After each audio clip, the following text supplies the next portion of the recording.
Il-Gvern Ġermaniż ta' Olaf Scholz se jniedi pjan biex mis-sena d-dieħla jibda jissussidja il-prezzijiet tal-enerġija għal konsumaturi, miżura li l-Gvern Malti ilu li ħada xhur sħaħ malli s-sitwazzjoni internazzjonali bdiet tolli il-prezzijiet. Dan is-sussidju se jkun qed jingħata permezz ta' pakkett ta' 200 biljun euro sabiex inaqqas il-pressjoni tal-kriżi tal-enerġija minn fuq il-familji u n-negozji.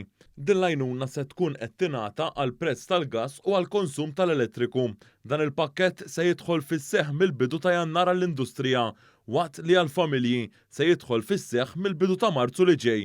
Dan se jfisser li din il-miżura mill-Gvern Ġermaniż se tidħol fis-seħħ iżjed minn sena wara li l-Gvern Malti beda jissussidja il-prezzijiet tal-enerġija għal familji u n-negozji biex dawn jibqgħu stabbli minkejja l-isfidi internazzjonali ta' bħalissa.